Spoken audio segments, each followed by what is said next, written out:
Good Oh, unspecified time period, adventurers, and welcome to Richard and Carl Play Daggerheart. I'm Richard. I don't actually play the Daggerheart. and I am Carl, and I do actually play the Daggerheart So by before we get myself, I into the guess. thing that we're directly advertising we do, let's take a, I don't know, 45-minute break to talk about whatever's going on in the Carlverse because apparently our fans like you. Because you're not mean to Oh, them and you wow. don't blatantly insult them on stream like me. It's weird. I don't know. There was one time you told me I was like mansplaining stuff, and I was like, Well, oh, you I guess do I gotta not. depends what it is. Because, if you're like, hey, here's my lived experience in Saskatoon, that's great. And other times you're like, so I've discovered this thing called a semicolon, right? And it attaches two sentences together. And I'm like, Carl, how foolish do you think our audience are? And then I grade some tests. I'm like, no, Carl was right. He was right to explain this. That's funny. Uh, well, so what's new with me? Um, so eons ago, when Future Shop was still a thing. Oh, I need to stop uh, you for a mini story. So, okay. we were in a pub grading essays like teachers do. Note, if you're my Hmm. employer, this is a comedy podcast. And one of the essays started with, since the beginning of time, there have been gender roles. And that was their opening sentence. And I just love the since the beginning of time as an opening sentence in an essay. Like almost any essay, it doesn't make it better, but it makes it more entertaining. Since the beginning of time. It's just such a way to start your lit analyst. Please That is pretty continue. funny. So since the beginning of time there was Future Shop, go on. Well, I mean, Future Shop is a thing of the past. It's a funny joke. I'm going to keep making Da da da da da it. pun. Anyways, uh,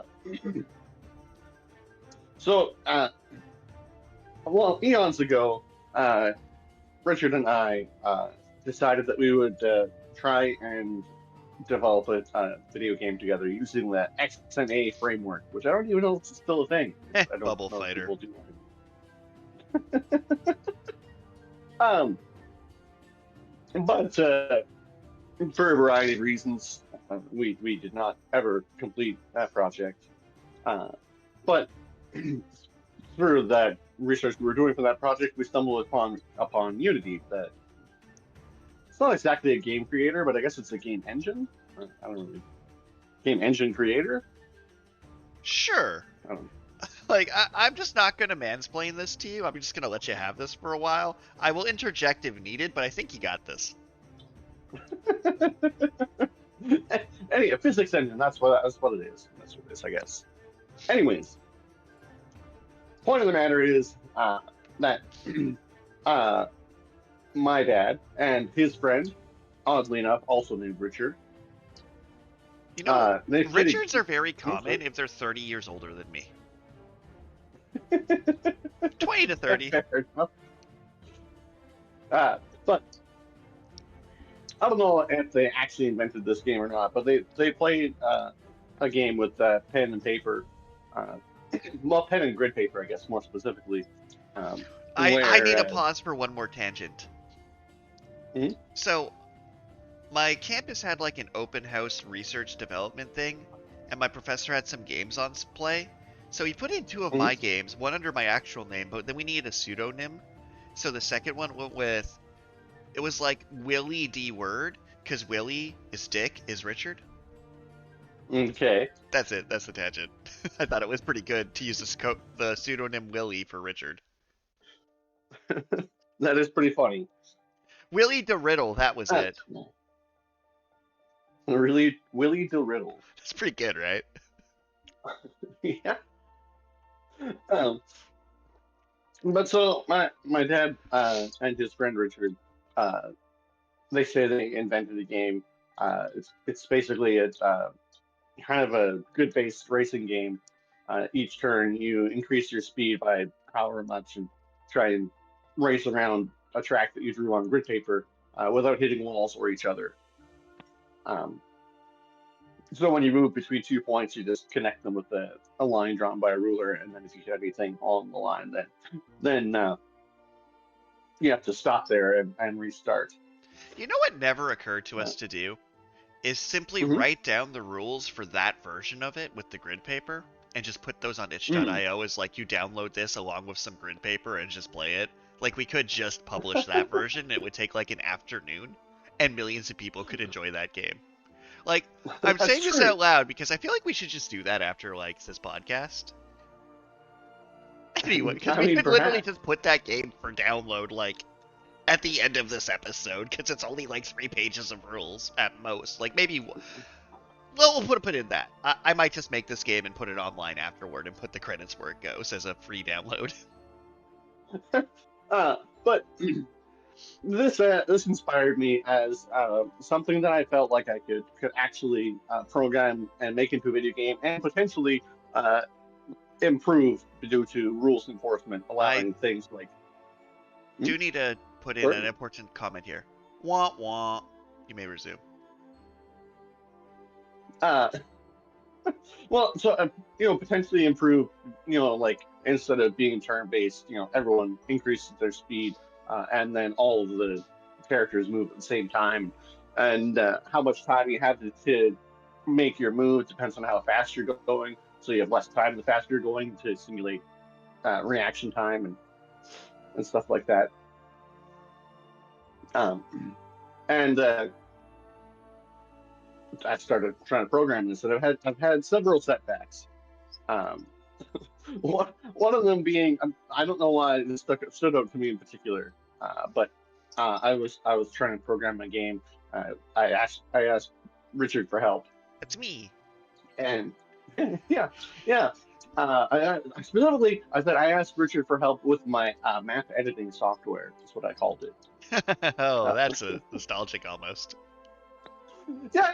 And then you're like, yeah, you're not making map editing software. And it's like, oh, okay, that was not helpful.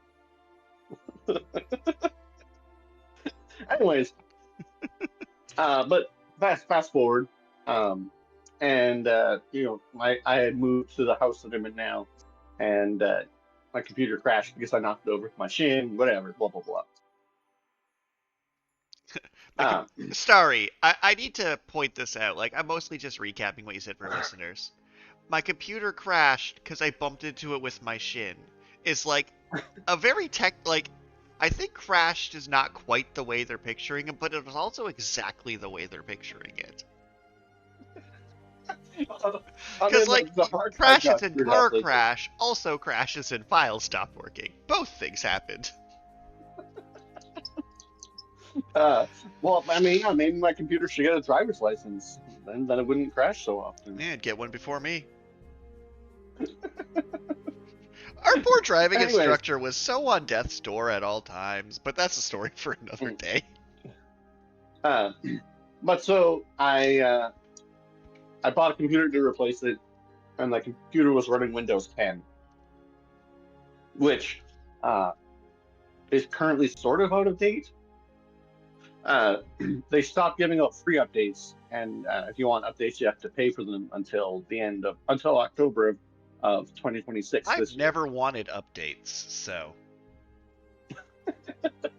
they've always just been like, I know technically they do things behind the screens that are important, but I'm like, no, I've never had my computer say Windows update happening and then run better afterward. That's literally never happened. See, I discovered that Microsoft Windows, their business model seems to be that they sell licenses to hardware manufacturers, and then the manufacturers obviously sell the hardware to the consumer, and they pass the cost of the license onto the consumer when they sell the product. Oh, really? Because I thought their business model was smuggling antibiotics into their wife's food so they wouldn't realize they had an affair. Well, I'm just talking about Windows. I'm not talking about Microsoft as a whole. Note, I don't think it's slander if it's written on a publicly available document. Anyways, the point of the matter is that under that business model, if people don't upgrade, Windows stops making money. No one just so, ever makes a good or a service anymore. Okay, so in 2016, there was discovered that most Windows computers have a little chip that it's called the Trusted Platform Module. And in 2016, they discovered that there was a security vulnerability in the TPM. Okay.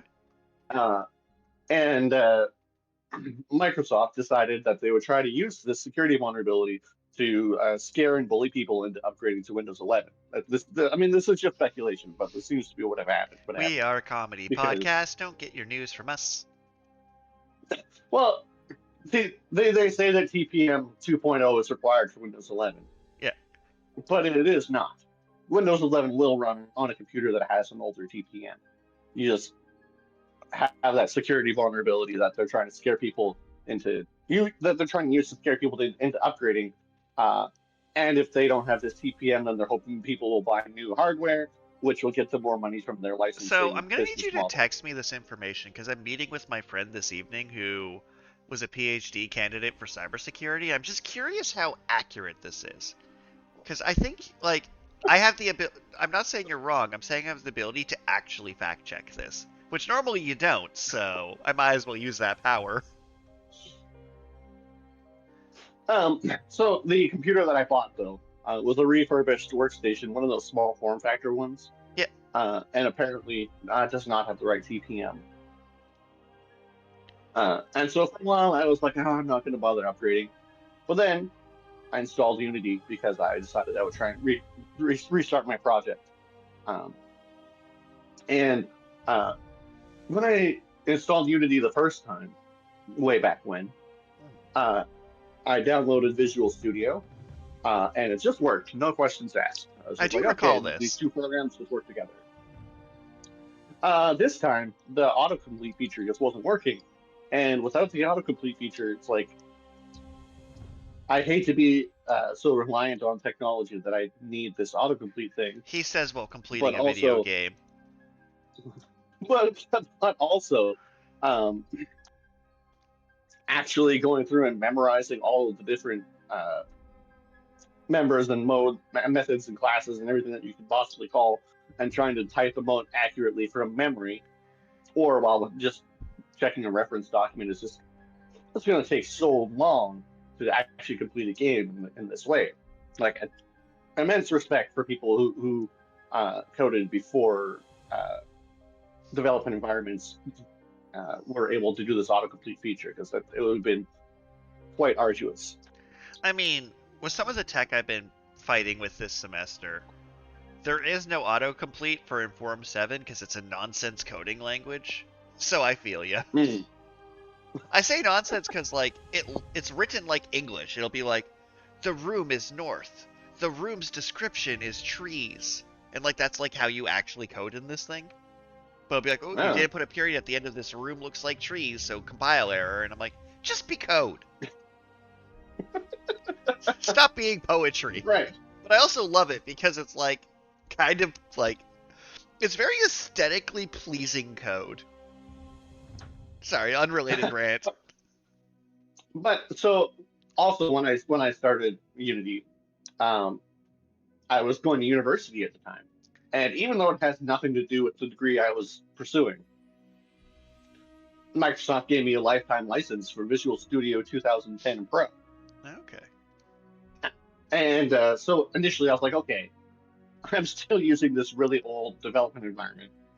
Maybe it's because the development environment's too old.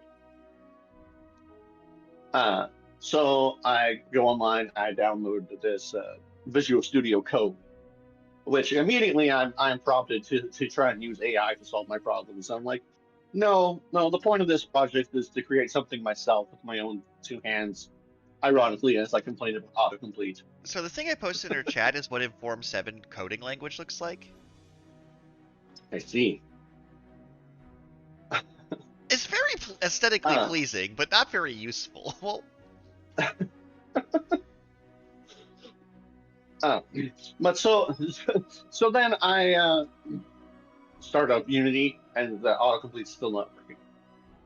So then I look again and like, okay, Visual Studio Community 2026. It's a more robust version of the Visual Studio code and is closer to what I was using with the Visual Studio 2010. So I install that one, and it's like, oh, autocomplete's still not working. All right, maybe I should just upgrade to Windows 11, wipe my computer with a clean install, and then try and install it again. Sounds like you're one step away from just putting the whole thing in a magnet or a microwave. So I figure out that Windows 11 doesn't actually require this TPM 2.0, and there are 3 lines of code that you can add to your registry to just tell it to not bother checking your TPM. If for some reason you have older hardware that you can't part with, but it's capable of running Windows 11 aside from the TPM, you can look online. It's pretty easy to find the information you need to do this. I personally, I'm okay with messing with the registry on my computer. I just have this hilarious scenario in mind. So we go into this computer programming deep dive, and then we learn that thousands of people listened to this episode, thousands of people did this, and then, I don't know, I'm going to say the literal Legion of Doom does a mass hack across Canada that now the entire country has a security vulnerability because various librarians and school admins listen to this podcast, and then just all of Canada's knowledge is deleted. All of our literature, all of our research, government files, our entire tax registry, just gone because they listened to Carl for 15 minutes unwarned. The time you broke Canada. Just saying, it's easy enough to find the information. I'm not going to give it out. You have to do a little bit of effort. I'm just saying, trusting Carl for computer security advice is like trusting either of us for medical advice. You probably shouldn't. I'm not even saying you're wrong. I'm saying check your sources. Because Carl, as a computer science source, is like me as a doctor. I'm not sure how good a strategy that is. Like, you made it work for you, I believe it. But, like, could you imagine if someone asked me for directions? It's just not a good tactic. So I got my computer wiped, and I'm reinstalling all my programs. And now it's a little bit of a side tangent. Something I found funny. I used a free program called Inkscape. Yeah. And I searched it up, and I find it on the Microsoft Store, actually. And it's still free on the Microsoft Store. I'm like, all right, maybe I should just download my stuff through the Microsoft Store just to, be more securable when I'm downloading, despite the security vulnerabilities on my computer. This seems like a winning strategy. So then I go to download LibreOffice, a famously free alternative to Microsoft Office, because I absolutely hate the idea of the subscription program Office 365. Reasonable. Well, as a student, the idea that I would pay for software is truly absurd, so I simply don't. That is simply not happening. Right, but if you got used to using Office 365 and then you go to use it in a personal capacity outside of school, I think I actually bought Office when I wrote my first book. I'm like, I'm paying for Office because I need this to not screw me over because I'm writing a book and I don't trust it. But anyways, so LibreOffice is famously free alternative to Microsoft Office. I do appreciate that. Like, I still use Inkscape instead of Adobe Illustrator. Yay, Inkscape. And I go on the Microsoft Store, and it's on there, but it's $5. And I'm like, that's still pretty cheap. But it is but I'm gonna check the... You could get like 3 donuts now, maybe. But I'm going to check to see their official website. It turns out if you go to the official website for LibreOffice, not only is it still free, but the version that they're offering on Microsoft Store is like version 24, and the most recent version is version 26. Huh. So you're paying $5 for an outdated version of free software. That feels like a scam. Yeah, I'm a little bit curious. Maybe you can ask your computer science friend if they have any idea. I'm a little bit curious how much of that money goes to the software creator and how much of that 0. goes to Microsoft. I feel like 0. Like, I feel like they're just taking. Yeah, I think. Yeah, just 0. How many people get tricked by Microsoft into buying outdated free software? Yep, But that sounds right. anyways, I get all of my programs reinstalled. I load up Unity. I boot up my most recent version of Visual Studio, and it still won't work. Womp womp. It turns out, for some reason, Unity was just not directed to look at the right executable for Visual Studio. And it was actually a fairly simple fix that didn't involve all of this useless preamble. Did you try turning your computer off and on? Was that the problem? No, it was literally just like, oh yeah, just make sure it's looking at this file, and it's like, oh, wow, okay. I guess I didn't have to reinstall Visual Studio 4 times. What a twist! But now, I don't know what exactly it was that just like clicked for me, but I was coding and I was like, oh hey, this is how you use a scriptable object, and suddenly, progress that took me like 3 months last time I tried only took me like 3 days. Excellent. The story has a happy-ish ending. Yeah, and it wasn't just you bringing so, down like, our entire data infrastructure. So the game that I'm coding is very nearly as functional as it was in 3 days after 3 or 4 months before. And like 9 years before. Yeah, that's true. It has been eons. To be a sassy bitch about it, I've put out 7 books in that time. Well, I put one public. Hopefully, got one story published, short story. Yeah.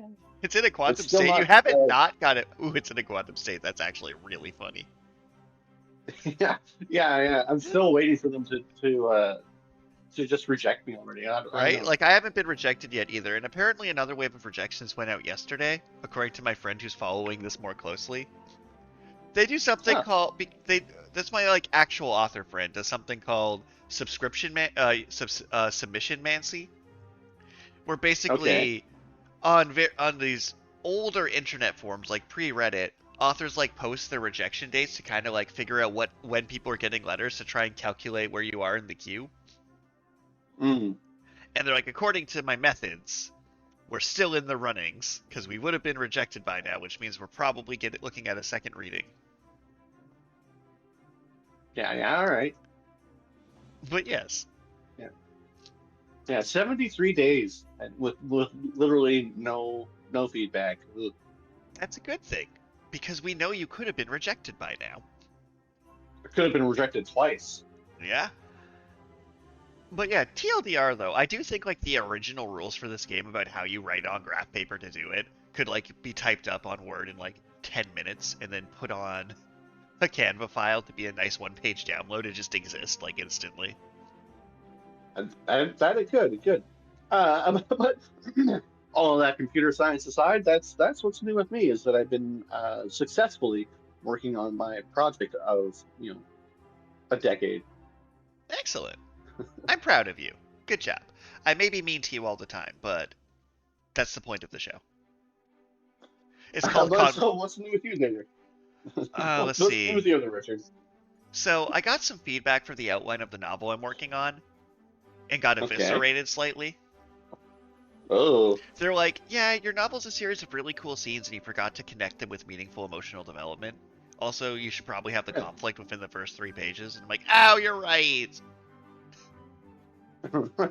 I got a devastatingly low grade of an 80 on it. Oh. I know, right? That's devastatingly low. But sass aside, I'm planning to spend this weekend working on my next layer of revision on that. Oh, also my fingernails are currently pink and blue. Oh, why is that? So, I was giving a group presentation with one of my friends. And we decided day of that painting our fingernails to match the color palette of the comic book we were discussing was a baller move. Fair enough. But I also learned that, we worked on this project for about 24 hours. Like, there was a straight up nap session that happened in the middle of this project. Okay, But it's okay. funny because it's like, I do think working with this person resulted in a higher quality project, but I don't know if the time ratio is even remotely efficient. Ah. Because it's like, I feel like it would have taken me 2 hours, and with two of us, it took closer to 24 hours. And I don't know if it was 30 times, if it was 20 times better the assignment, or 10 times better, 5 times, 6 times better. Anyway, I can't be bothered to do the math.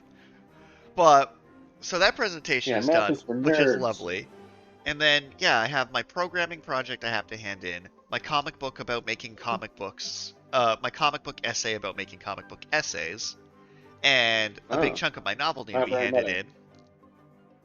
So those are like my big things. It's just schoolwork. We had like 7 events over the last 3 weeks at campus, and I don't actually remember what they all were because everything's blurred together into a quantum soup. Like, my life's going great. I just seem to have forgotten most of it.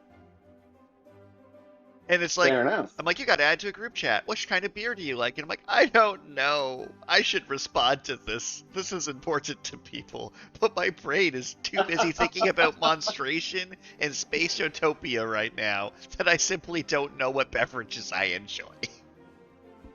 You should just say the barking squirrel. Fair enough. That has a good name. Although I've started drinking more beer than I ever have in my life because I learned something. Oh? So my classmates, after big assignments and things, like to go out to a pub, and I'm in downtown Toronto. There's pubs everywhere. But, so as you're aware, I enjoy drinks that are a little more... Not to say there's a gender binary, and not to go since the beginning of time, people have been forced into certain gender roles, like an essay I recently enjoyed. But I tend to enjoy drinks that are conventionally, by social convention, considered girly drinks. I don't say that as a sexist comment. I say that as I want maraschino cherries in my drink. But I don't care for beer that much. And that's the secret, is if I order a beer, which I don't care for that much, I can simply sip on one of them, and it will last longer, because it's not as enjoyable, so I won't drink it back like candy. So I'm going to sip this drink slowly. So I'm like having like a glass of wine or a beer, because it is less tasty to me. Therefore, I won't consume it as fast and spend as much money. I guess that's a smart move. Is it? Is ordering a drink you enjoy less so you drink it slower really a good strategy? I definitely would never order beer. A, beer is not really a sipping drink. And B, beer is gross. Like, I can't, like, I take one sip and it makes me want to throw up. Where it's like, my classmates say, oh, get a pitcher for the table. And I'm like, all right, I think I can tolerate this. I mean, speaking of gender biases, actually, I tell people that I don't like coffee, and I tell people that I don't like beer, and I'm like, oh, are you even a real man? It's like, holy, beer and coffee, that makes you a man. All right. To be fair, apparently. Because, like, we know it's, like, it's not genetic, because non-binary have existed since Gilgamesh. Which, by the way, my temptation to write on that essay, like, since the beginning of time, men and women have been put into genderized roles, me, like, have you even read the Epic of Gilgamesh? Because it contains 2 non-binary characters, and it's our first story, bitch. So, the gender binary is some bullshit. I think what you meant to say was, since the beginning of... what do they call those? Like, Abrahamic tradition-based theology, so your Christianity, your Judaism, your Catholicism, that's when we started writing down specific gender roles. And I'm not saying they didn't exist before then, but that's when we started ripping people's ribs out to make other people. But, like, you go back to, like, Loki in Norse mythology, it's like, no, Loki didn't have a gender. Drag was cool back then. I'm just saying that since the beginning of time is not true on that one, and you're not a real man because you don't drink beer. Is I guess what I'm saying.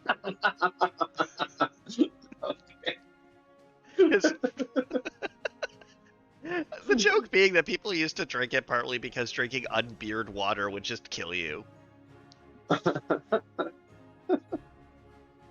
Because you rot beer to the point where it becomes, like, sterile. I mean, it's funny because it's like, Carl doesn't like rotten bread smoothies. What a girl.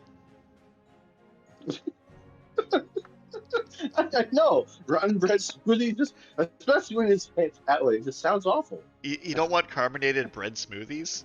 What are you, some kind of fool? No, I do not. I mean, I've been making the joke all day to one of my friends that Happy Good Friday, Jesus was a stand user who had yeastomancy. Yeastomancy. All his powers are yeast based. I'm not the one who wrote this lore stacks, okay? Turn water into wine, boom, yeast. Create bread, boom, yeast. Come back to life, boom, yeast.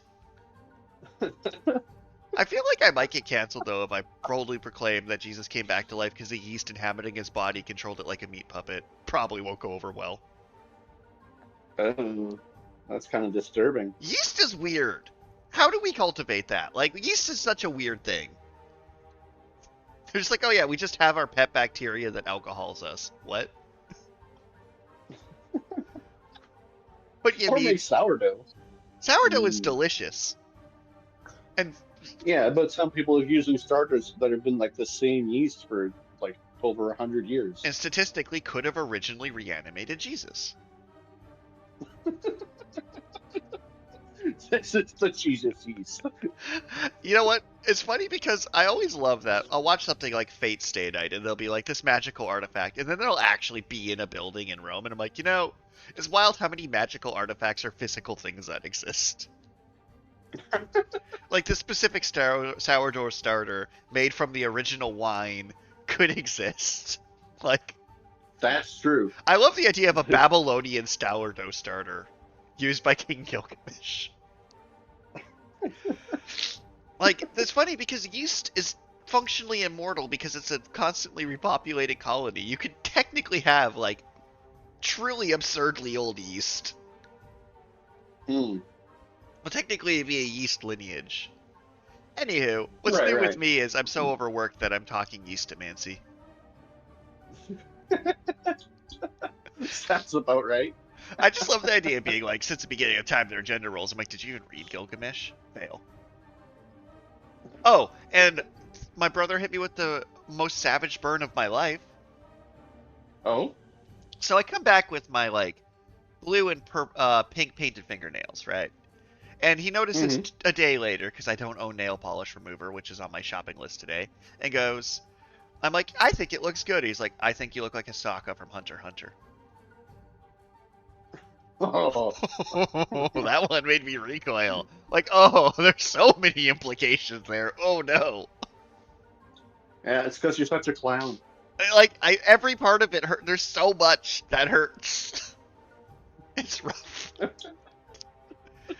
Take that, my self-esteem. But I drink beer, so it doesn't matter if I paint my nails pink. Oh yeah, that's true. You drink beer, you drink coffee. I love the joke that coffee and chocolate are only socially acceptable narcotics.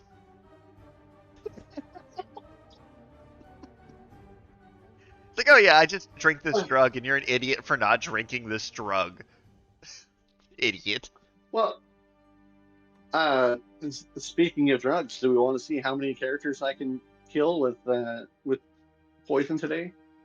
That was pretty good. Like, I was wondering where you're going to do your pivot, and you're like, okay, I'm gonna scene transition, and I was watching you transition, pretty clean. Like, B+, like, needs clarity, could expand, right. Good job. Alright, so let's dagger some hearts. Last time, on Daggerheart, you were on a boat that was powered by our fire kitty. You decided, when faced with the emotional choice of, is it okay for Doctors Without Borders to abuse kittens to save lives, you decided, I'm gonna leave. So, after poisoning some poisoners, getting into a fight on boat, I think you decided to just take a small rowboat and just leave and go to the coast. Is that correct? Yeah, because I mean, I don't know what exactly I'm hoping to find in Allura after so much time has passed, but maybe I can find Leroy's grave marker or something. Maybe they buried him maybe in their graveyard. I don't know. But with that, we'll paint the following scene. You're on a medium-sized rowboat, something that could be used to escape a Titanic in size. It would definitely fit 2 people on it, easily and comfortably. It'll take you about 4 hours to row all the way to the coast because the boat didn't really pull in to stop. So it is a bit of rowing. It's not insane, like you can see the coast. You're not in like danger of journey, but you do have to row across a sized amount of ocean water. You see on the coast from this distance, and as you recall, to the south of Allura is a volcano that shoots lightning up into the sky. Uh-oh. And you see, looking into the coast, what looks like almost like someone made obsidian sculptures of houses and statues. Wow. The water around you seems relatively smooth, but you see a few ripples. In the distance you see what looks like a fin, just kind of pop up and down. Uh-oh. What would you like to do? Well, I mean, I feel like I gotta row faster. Go ahead and make a strength check for me. Uh-oh. I'm not very strong. Yeah, but I really don't know how I could argue finesse for rowing. Like, it's literally gym equipment to work out your triceps. Ooh, I got a 4 with hope. So you're rowing. And you're moving. And that fin is now within close range, circling your boat. Uh-oh. Oh, no, that's not good. And I haven't even rested. Dang it. However, that means my fear hasn't restocked either. And I did use it all up, so I have no fear to play with right now. I really hope our viewers are actually keeping track of these tokens, because we are not, and be like, no, they're wrong. Their math is bad. No, well, please. I mean, I have no idea how many fear tokens you have, but I know that the website tracks all of my stats expertly, which is not so good. They're working on it for mine. So the campaign tab on Daggerheart Nexus is pretty new. So they added a new feature like last week. So we currently have players, and we have NPCs where I can choose any stat block, and it pins it, and it lets me write GM notes about it, a short description and a long description. But it's and then I can open the sheet from there. But they don't have their you can actually. Yeah, so I can basically preload creatures to pull up their sheets from this list of NPCs. And that gives you the dice roller now? Because I remember last time it had trouble with that. Yeah, so I got the dice roll. I think we are in the middle of the update, which is why my dice roller disappeared. Okay. And then, the resources tab still says coming soon. The encounter still says coming soon. But I'm able to now, at least put the NPCs I intend to use. And by this, it lets me put both environments. It's called NPCs, but I can put my environment cards there and my monster cards. So I almost wonder if the tab should be objects, because I can put information. So it lets me track notes and open the sheets for both encounters and locations. So it might be poorly named, because NPCs makes you think non-enemies, but really it's like an objects. It's like a creatures and environments tab. Good thing Daggerheart listens to our episodes and will take this feedback to heart. I think they might, though. I think somebody at Darrington Press at some point has at least listened to a sample of us. Because we've been shared by them a few times. Huh. Yeah. How exciting. I like to believe Matt Mercer needs to de-stress, so he listens to us fumble through it for a while, and then just laughs. I enjoy the idea that we're his doom-scrolling entertainment. Anywho, Sharkfin. Okay. They're in close range? Yep. Well, okay. Here's something that I don't think we've actually had to use yet. Is there any sort of disadvantage for fighting in the water? That is a very good question.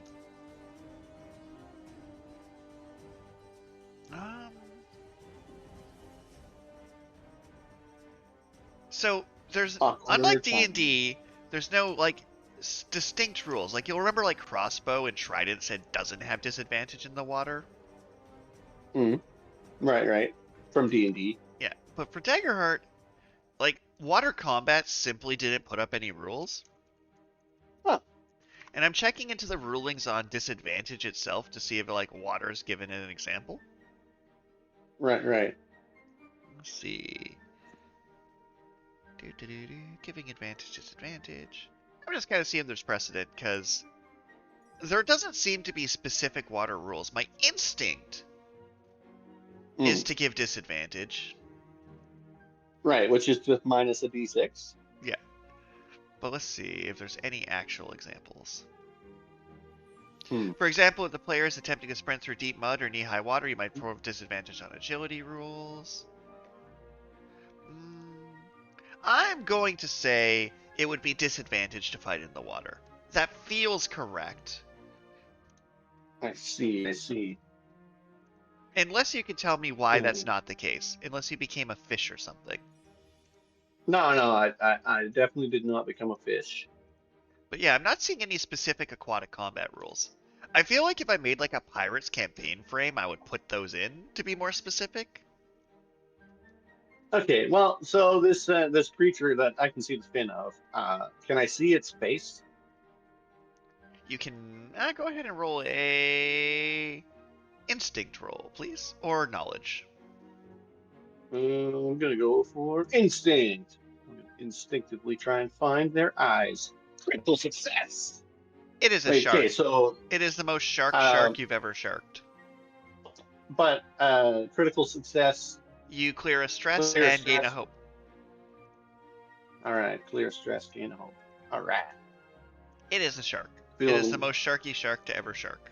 Sure is a shark. Well, I mean, mostly I'm just wondering if I could just dive into the water and spear this shark in the eye with my fist. You can certainly try. Would my vital points experience count? Only because you got a really high roll spotting it. I think because you specifically mapped out that shark's physiology, and you're like, I want to look deep in its face. So is this just an attack roll, or? Yeah. All right. Plus, you can spend a hope to add +2 for your experience, like you do. And then spend a hope, add +2. All right, and roll. 18 with hope. 18 with hope. We'll hit shark. All right. So then I can, after making a damage roll to melee weapon, but before dealing that damage, mark. And did you give yourself disadvantage? No, I did not. I guess I should. Do you want me to roll a d6, see how much I lose? I can roll it. I'm happy to roll it. Okay. Boop. D6.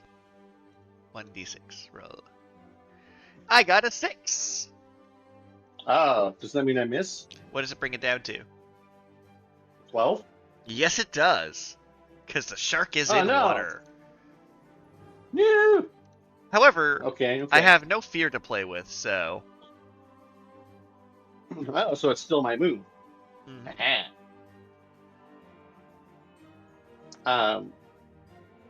Well, I mean, I guess I attempt again. Go ahead and I make your want to attack. punch him right in the eye using my vital point skill. So now I roll and my vital point skill. Oh.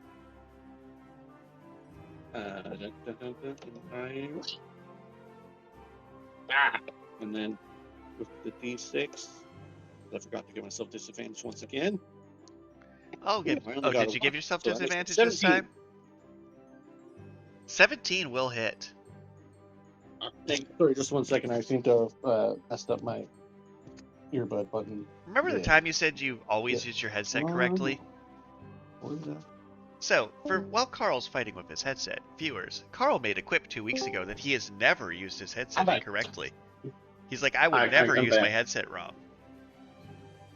No, no, just the earbuds have touch sensitivity on the side, and then when I try and adjust them, I sometimes touch the touch thing, and it's like I don't know what it's doing. Yeah, but I will always remember the time you specifically said, quote, unlike Vlad, I would never use my headset wrong. uh, anyways, so 17 does that hit? 17 does hit. Nice. So then, after making normally damage roll before target taking the damage. All right. So I roll for damage, which is currently 30, but I am going to mark a stress to combo off in the water. Okay, go ahead and make your comboing. Mark a stress. My thing is a D8.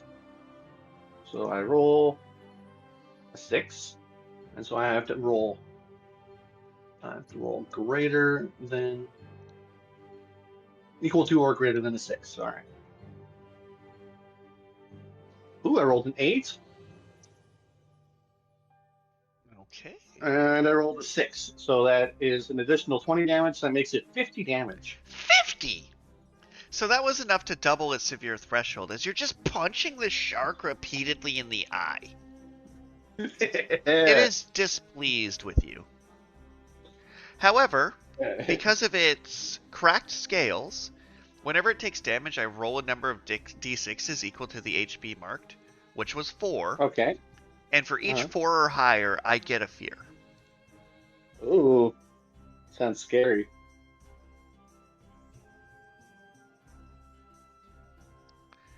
Alright, so dice roller. 1, 2, 3, 4, roll. I gain back 2. I gain back 2 fear from the cracked sails. Ah. Which means I can spend a fear to have it do something about being punched repeatedly in the face. But okay. Whenever you make an adversary mark 1 or more hit points, you can spend 2 hope to increase your evasion by the number of hit points marked. So they mark 4 hit points? Ah, you bastard! I mean, yes. Ah. I'm not trying to kill my player, it's fine. Alright. So now I have an additional 4 evasion until someone attacks me. Alright. Yay. So, you see a second fin approaching from the distance. Uh-oh. Sharky number 1 is going to go ahead and make his attack. Okay. I'm giving him advantage because he's a shark in the water. Uh-huh. Does a 17 hit you? It does not, because I'm ferocious. So you just see it like flailing at you.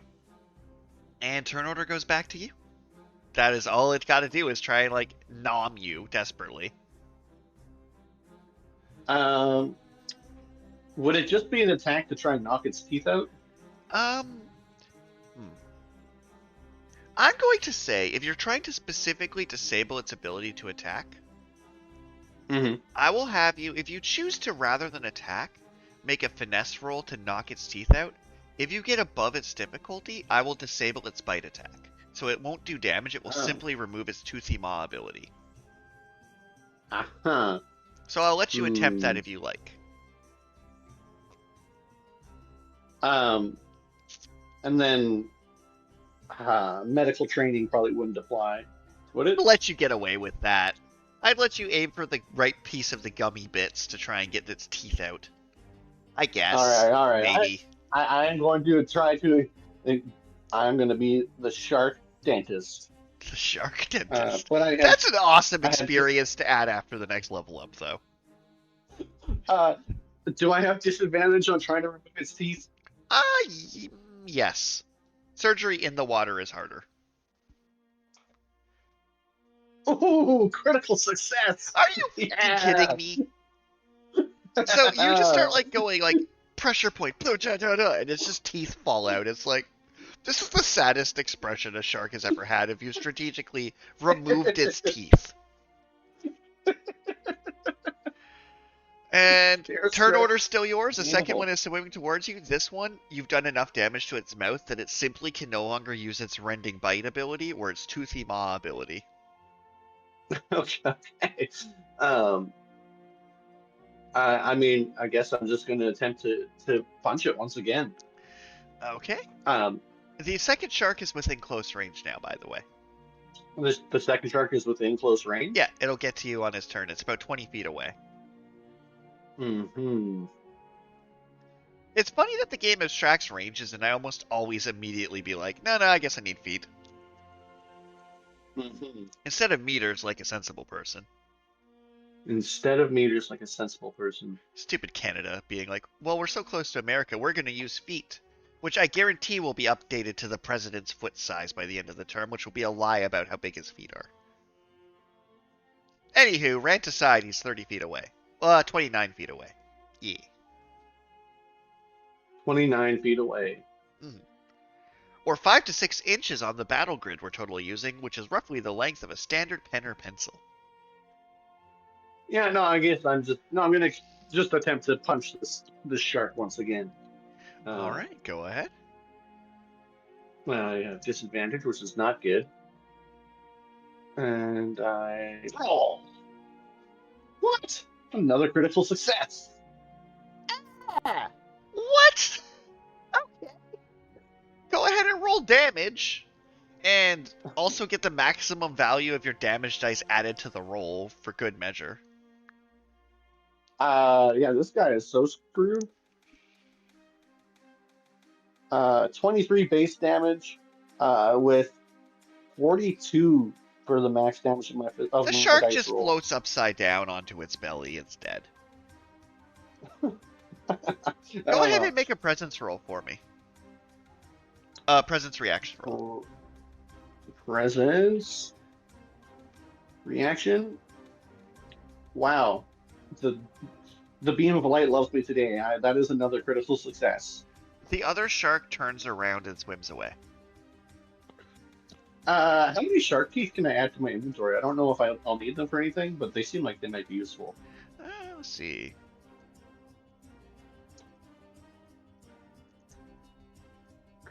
Actually, is that roll a D100 for me. a D100? There does not seem to be a D100 option in here. Just okay, 5 roll... D20s? Yeah, 5 D20s.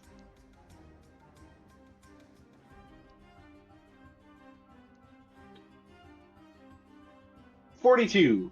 You got 42 shark teeth. Alright. Because they may have between 50 and 300 teeth. And I'm like, okay, you don't need 300 teeth. That is a fair number of teeth. Alright, I have shark teeth. They're not hard to make into a syringe. Enjoy your shark teeth. Oh, really? Oh, yeah. To make into a syringe.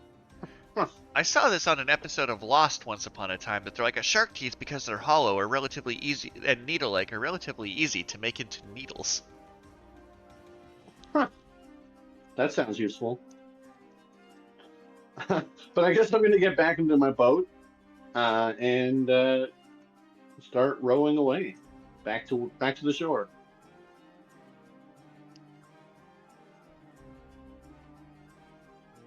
I was wrong about them being easy to make into syringes. I looked this up. They are not easy to make into syringes, but you do have shark teeth. Yeah, okay. I mean, I don't know what I'm going to do with them, but some hobbyists have used fossilized shark teeth as stylus needles for cutting vinyl records. Ooh. Yeah. Well, I mean, they're very sharp, so I'm sure I can make a serrated glove or something. That'd be cool. That would be cool. You know what? I'm going to tell you what you can do with the shark teeth for crafting. So make a note down somewhere that... So the sharks had an ability called Rending Bite, which was when the 6th target makes a successful attack, the target must also mark an armor slot without receiving its benefits. NPCs don't really have armor slots, but you can probably build some kind of rending bite ability that makes them mark an additional HP or breaks through armor type abilities. So I don't know what you. I haven't figured out exactly how this serrated glove will work, but it'll probably be based on how rending bite functions. So I'm gonna just put this in our chat log, and I will figure out if you decide to craft something cool with it later. But that shark be gone. That shark be gone, and now I can calmly row to the shore. Oh, yeah, roll a strength check to see how crappy you are at rowing. After punching that shark to death. Roll 18 with fear. Uh-oh. I have 2 fear now. Yay me. Yay you with your fear. So you have successfully rowed up, and you look at this city, an abandoned city that seems almost void. Thus, it's like... sorry, I hit my earbuds again. I don't know, my ears are particularly waxy today, so just 1 second. Be better! So, Carl will return shortly, because apparently he's, much like a child, is unable to not play with his ears while recording this podcast. I'm back already. It really just takes a second. As if I hit the side of my earbuds. Well, what am I going to do? Not judge you? Fair enough. But yes, so, to describe the situation a bit, much like a Venice or a Pacific Lodge town, kind of like Wormsheart Crossing, you have like the large wooden docks, and then up the sandy beach, you see what looks like structures that seem to have been like forged out of like a nice marble stone. And they're like wooden and stone structures that have a thin layer of volcanic ash covering them all. Much like a Vitruvius situation, it looks like everything on this beach has been encased in ash. So it looked like a city from the coast was actually, and you're looking closer, it looks like, originally you thought this might have been serpent sickness or petrified people. And it could still be, but it looks like a scene where people's bodies were petrified and then coated in this thick layer of ash. And it, almost unnaturally, remember when the lighting was almost the sun was red from the smoke of the forest fires in Saskatoon a number of years ago? Where there was almost like that crimson toning over the ground as the sun doesn't quite hit? That is the lighting in this area on this beach. And the day-night cycle where we're at right now is you're pretty close to midday. Pretty close to midday. So you have 3 more days of midday, but like the lighting almost feels like a twilight. Well, I mean, can I see if there's like a general store or somewhere to get supplies? Make an instinct roll for me. Instinct roll. Wow. Why does the Beam of Light like me so much? That is another critical success. So looking around, so this seems like this place was the site of not of a battle, but something about, like you can see from the distance, like some of the volcanic. Oh, are you kidding me? Hi, welcome back to the episode. Yeah, no, my earbuds are being particularly annoying today. I literally said in recording in our episode Daggerheart, are you kidding me? Okay. I think I'm hopefully good. So, it literally says, unlike the stat block I'm using for this environment, you gain valuable information and a related useful item, just to metagame a bit, because this is a play-along type series. So, I'm gonna, because it's Daggerheart and I was kind of switching into some D&D bad habits, what kind of information would you like to know? Ask me 3 questions and I will answer them. What kind of information would I like to know? So firstly, do these, like, so the last town that we were in with statues happened to be Lyra's hometown, and the statues themselves were being controlled by some sort of malevolent force. Do any of these statues look like they can or have moved on their own in recent time? They look like they have been stuck for decades. Like they've been here for so long and the ash has slowly stuck on them that they look like they have not moved at all. Okay. Then my second question is, I guess I was also looking for loot, basically. Like I was like, is there a general store that might have some useful equipment or So as gear? you approach the general store, you do manage to find Hmm. it, but like the wooden door seems to be petrified around the hinges, Ah. and it would take a decent amount of force because, as you know, like the layers of ash become hardened like stone. You would Mm-hmm. take a bit of effort to try and open the door. Would you like to do such? Are there any windows that would be easier to smash? Um, they seem like you do see the windows aren't perfectly preserved, like the structure around them is. And it's Mm. like, it looks like time from like weathering and wind and things, or maybe animals have already smashed the windows. And the bits of Ah. glass are probably already ashed over and crystallized. So you could kind of like, you know how like an air duct works with like its level of almost like carbonization around it? Is kind of how the windows Right. look. So you could probably climb right in. Yeah, I'll try and climb in through a window. I'm not even going to make you roll for it. You have Huh. successfully went into this store. You tell me, what kind of objects do you see in this store? And keeping in mind this was like a coastal beach town and it was a wildling town, so it's more like the kind of like trinkets you'd see. It's more farmers market than Walmart, if that makes sense. I don't know if you've ever Well, I been mean, to Vancouver Island or Victoria, but like it's like mm. half normal stuff and half like souvenir type things almost. Well, I mean, I was definitely just thinking that I'd see like lots of like fishing gear. Oh yeah. Um, and hmm, what else would I find? Uh, well, fishing gear, and then also like ropes and like boat repair equipment. Absolutely Uh, no issues for you to find those kind of like simple tool. Like feel free to add as many like simple tool type things as you like to your inventory, because a fishing rod, buckets, rope, and you see like on the shelf, perfectly preserved, a beautiful sleeping bag. oh, a fishing rod is apparently a weapon. Feel free to add that to your inventory, but you can also add one premium bedroll. A premium bedroll. That Mm-hmm. actually, During downtime, you automatically clear a stress. oh, nice. I like that. Um, but then I guess the last thing I'm looking for is I haven't rested in a while. Does this house look like it would be secure enough to safely rest? Mm,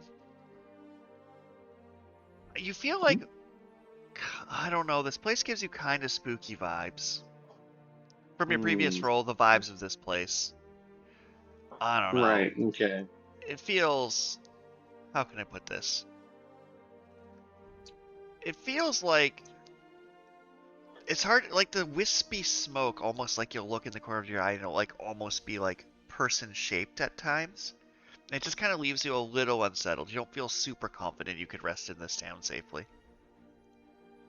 All right. Well, then I guess I'm just gonna take my fishing rod and my premium bedroll and That just feels like mosey on out of valuable. here. The prompt says to give you valuable information. That felt like valuable information. That did seem valuable. Alright. So, as you begin to head out of this town, you hear. Mm-hmm. And you see what looks like in the Uh-oh. distance. It looks like a ribbit. But, like, you could see, like, a dark blue and dark gray wispy etherealness. Like, the cloud's, like, ribbit-shaped, forms and then dissipates a bit.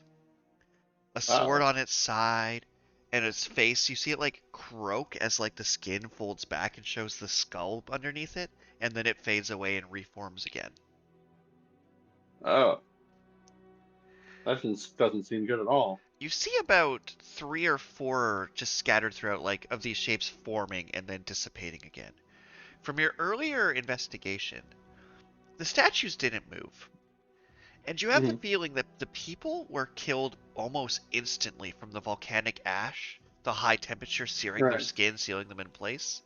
And their Right. spirits Right. might not know rest. And Uh. as you're aware from the boat, if there was a guardian fire spirit that existed to help usher on people to the great beyond afterward and return them to nature, it is not present in this area. And the spirits of this area have been free to just linger displeased. Okay. Um. I feel like I gotta. You said I see like 3 or 4 of these spirits. You do. And you do see also, inside this shop, several Hmm. plants are set up that are petrified along the wall, but there's one Hmm. flower that seems fine. That's like a deep crimson color. That seems to, its roots seem to be growing through the building, and it's just sitting there, collecting sunlight through the open window. I see. Hmm. And you recognize that plant immediately, and it makes sense that if it Yeah. cures Yeah. viral petrification, it also seems to be resistant to other forms of petrification. Yeah. I mean, I'm gonna grab as many petals as I can. As you reach towards it, you see what looks like a twisted catfolk skull comes out around the flower, and its hands go for your throat. I'm gonna spend a fear Uh-oh. to have the spectral guardian attack. Oh no. I'm gonna give it advantage because I don't think you saw this coming. I did not. Alright. Does a 16 hit you? Ooh, a 16 does hit. You take 9 points of damage as its hands clasp around your neck. All right. And you must mark a stress. Because Okay. ghost. Wait.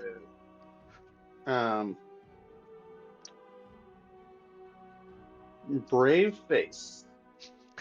No, I'll just mark a stress. I'll mark a stress. I appreciate being like, no, I'm brave as this ghost comes out of the counter to strangle me. Okay. All right. But so now spotlight's on me. Yep. I only have 1 point of fear left.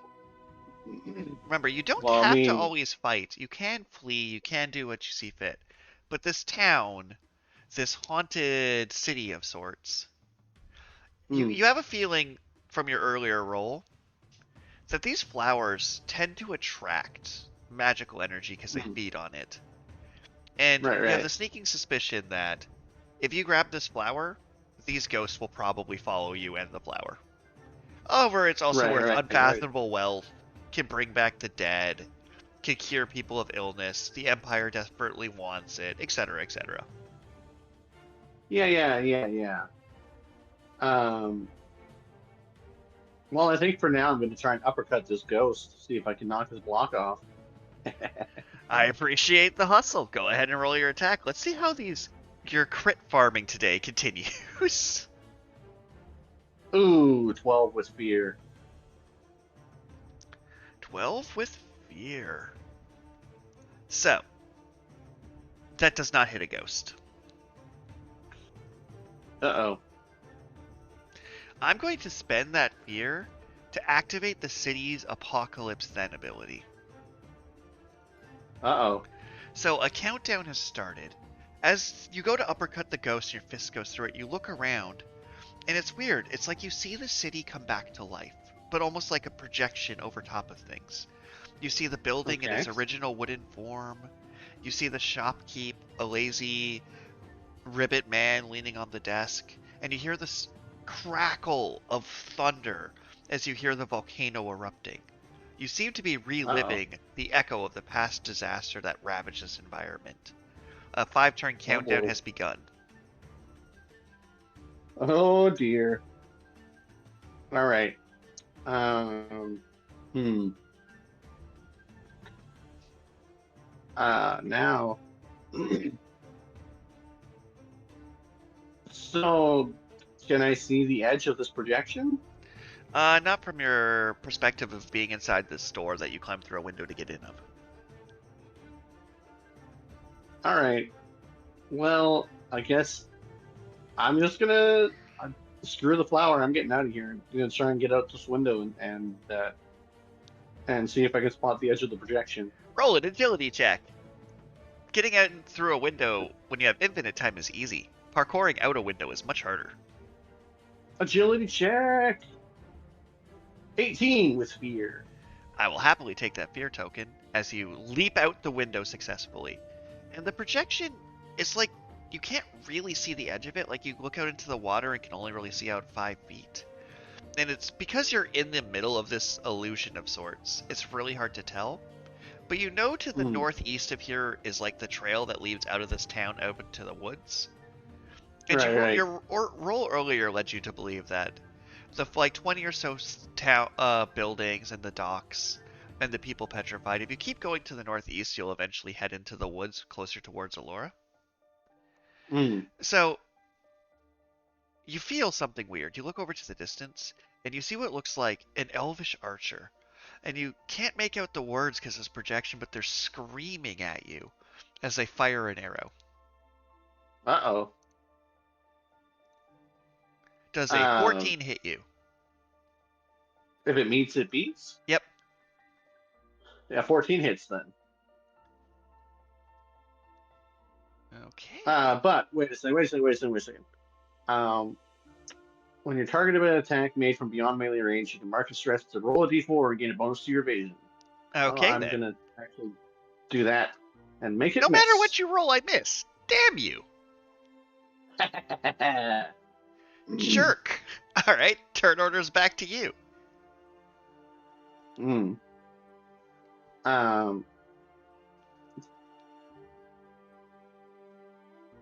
Okay. So how far away is this elf?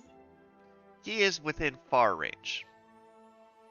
And are they in the direction that I need to run to escape the town? No, they're on the roof of a different building. Okay, well, I mean, I think I just gotta book it and try and escape this town before this countdown runs out. All right, go ahead and roll an agility In my check. sense of impending doom. Agility!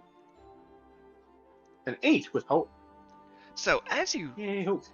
run as fast as you can, which isn't very, you start heading towards the north, and you see the volcano erupt. And you see lava that's like a bright blue color with arcs of lightning sparking off it, pouring down towards the path. Oh boy.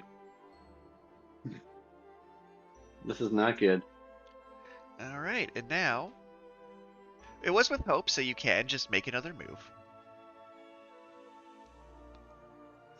Right. Well, I mean, I just want to keep looking at it. I got to get out of here. All right, are you going to run towards the lava that's coming in? Well, okay, that's the path that I need to take. Pretty much. That's like the one road out of here, basically. Or you could swim into the ocean, or you could head up the northern. If you head north, it's like gets increasingly rocky and craggy. Because you're on like a Battle of Dieppe beach landing sort.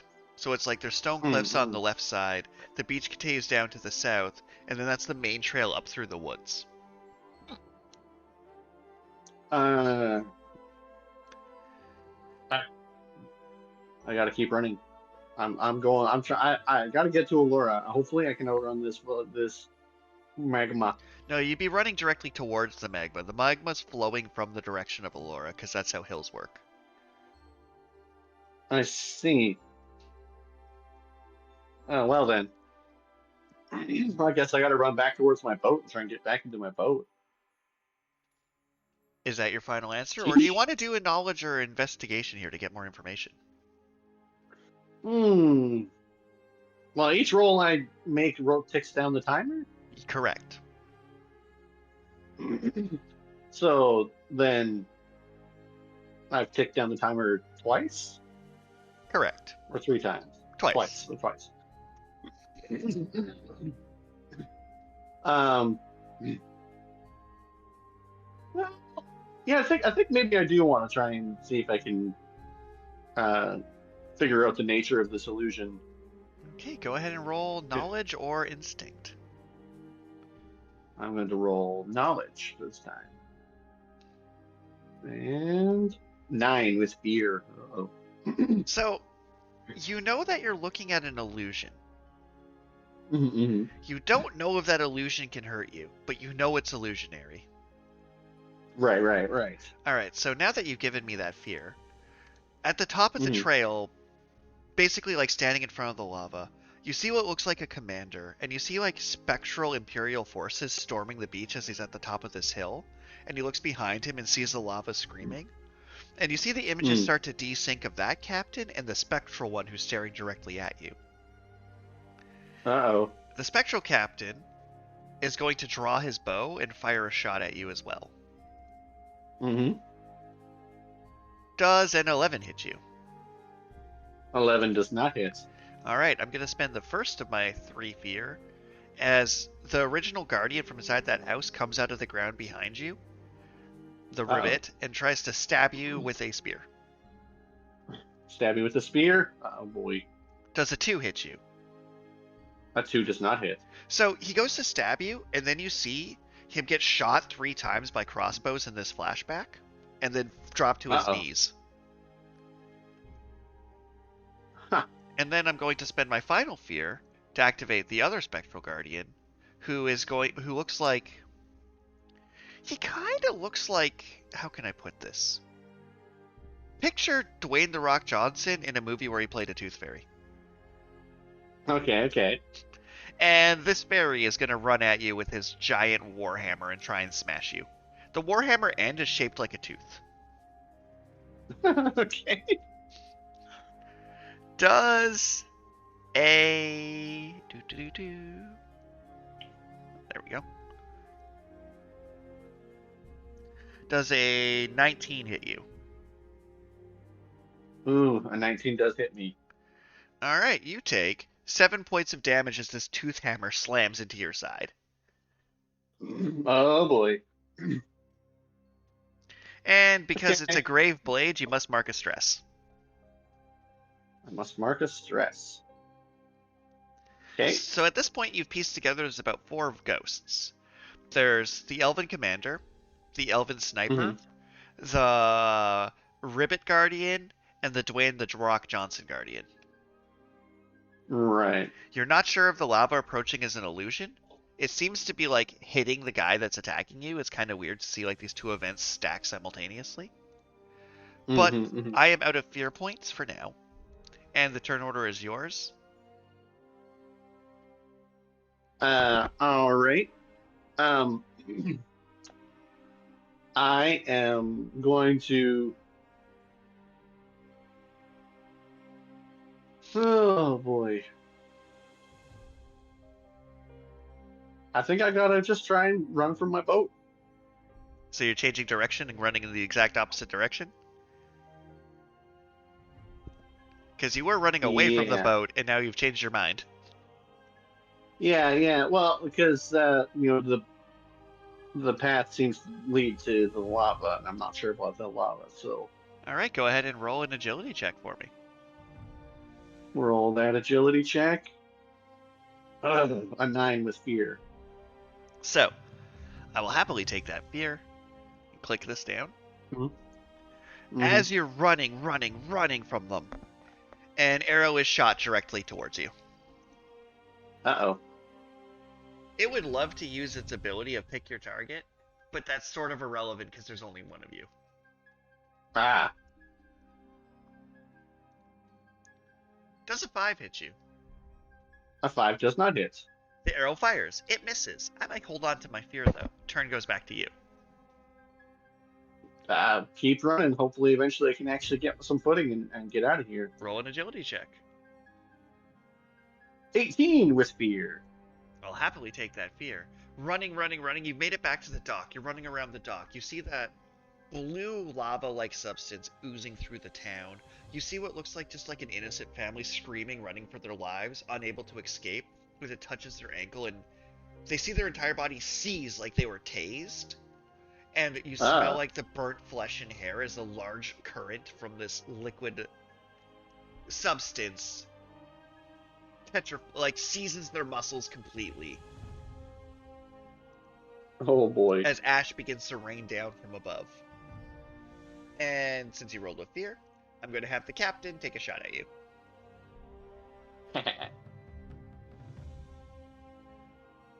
12?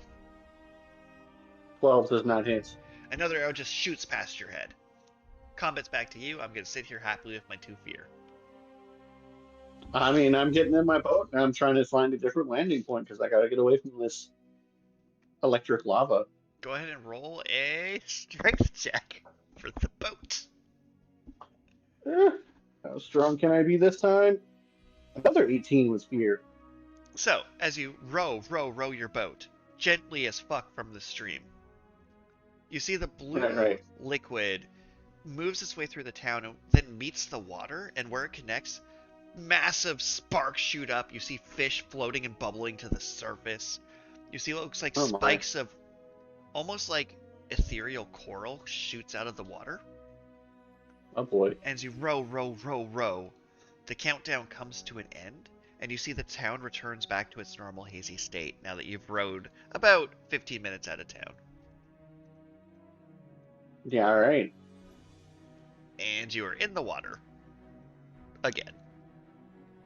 I'm going to spend 2 fear to have you mark 2 stress from this experience. Oh boy. That seems reasonable. I am getting pretty stressed out. Good! You watched a town explode around you in HD. That feels stressful. I guess I'm gonna follow the coast until I find another beach to land on. Go ahead and roll a knowledge check. Knowledge. 15 with fear. Okay. So as you search up and down the coast, you see a couple more fins. You glare at them, they change direction and move.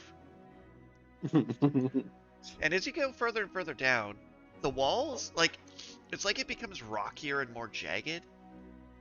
And you're not really seeing any ports within, a reasonable day's row.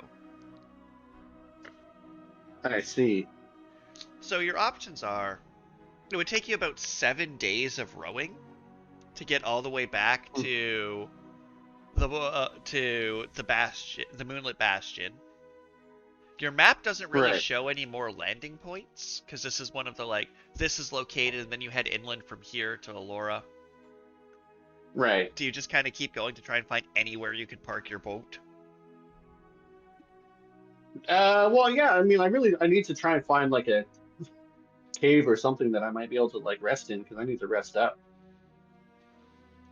Okay, so go ahead and roll a d20 for me. A d20. Ooh. Roll. That's a 19. So 19 hours later. Oh. The moment the excitement from the joy left your soul, you do manage to find what looks like a small cave in the side of the rocky wall. You tell me, what is inside that cave?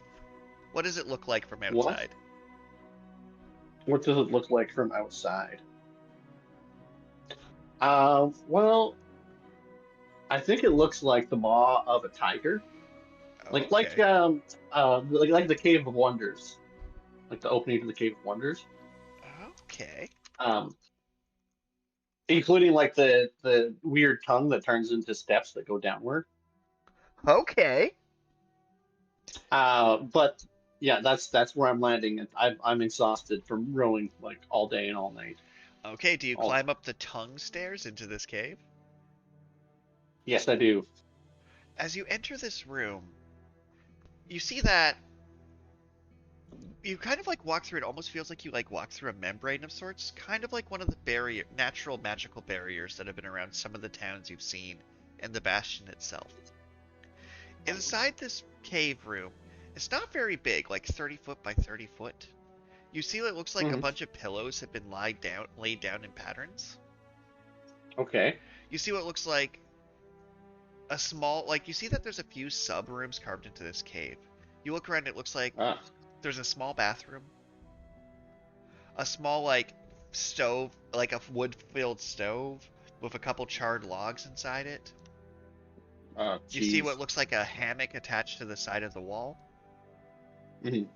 And yeah, it seems to be like almost like a small apartment in here. Does it look like it's all been used recently then? Go ahead and roll a knowledge check. Knowledge. Roll. 20 with hope. It does not. Huh. Looks like someone hasn't been in here in a very long time.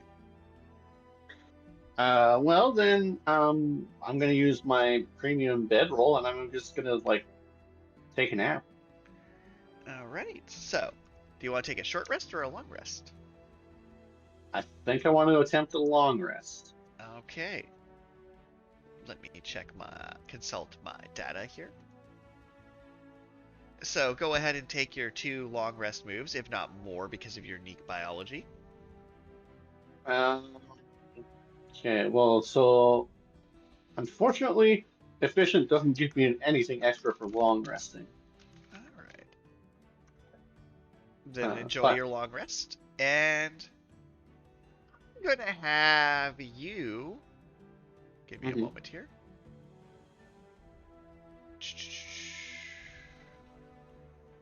I just need to check on the specific numbers here.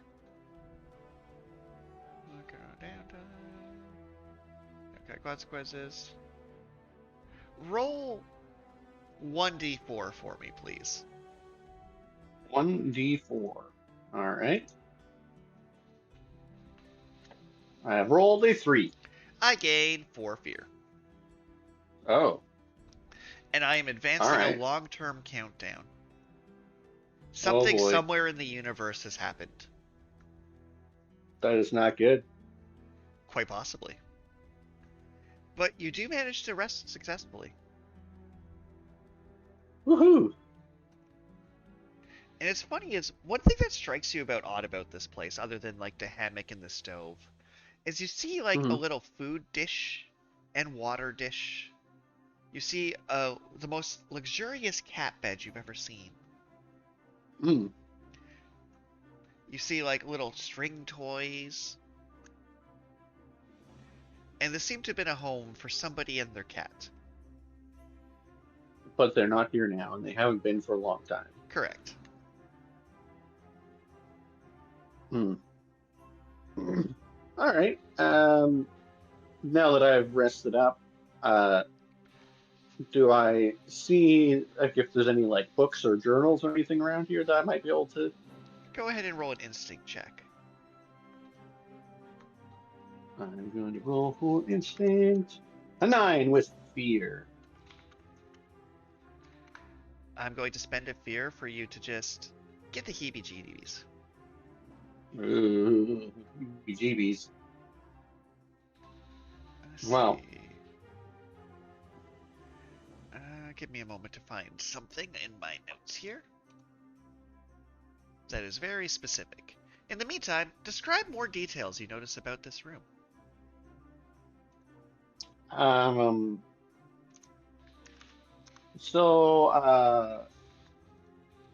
Oddly enough, the walls are covered with wallpaper, and the wallpaper has a repeating pattern of different fruits and vegetables. Interesting. So describe what the cliff around the cave looked like from outside before. Describe what the cliff around the cave looked like. Yeah, like height, weight, type of rocks. Is there trees above it? How hard of a climb is it? I'm putting all of this in your hands right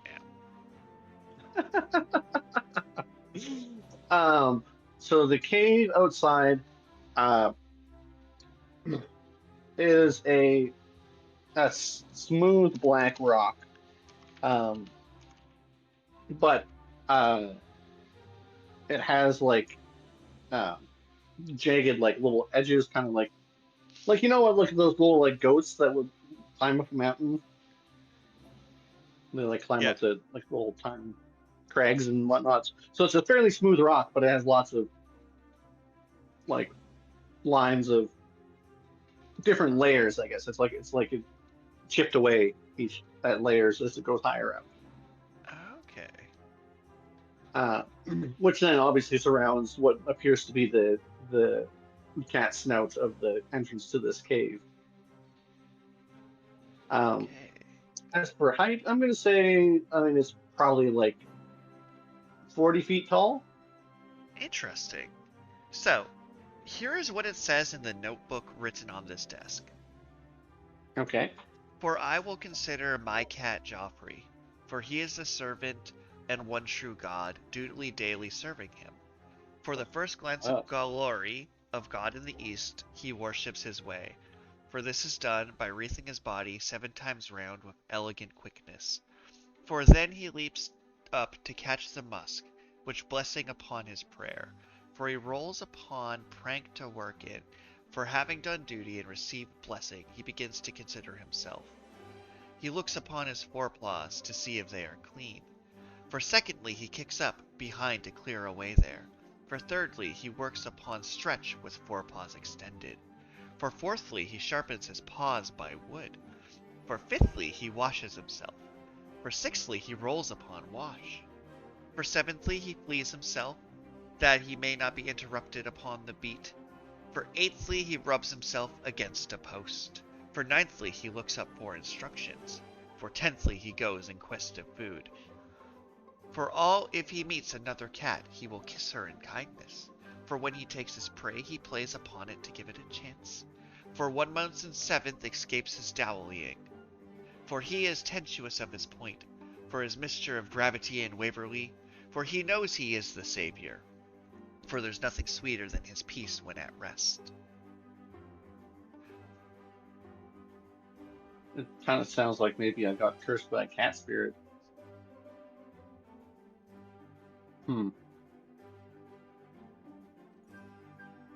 Interesting. Well, And there's so, 2 last lines that are the most interesting to you at the end of this poem. Okay. For by stroking of him I have found out electricity.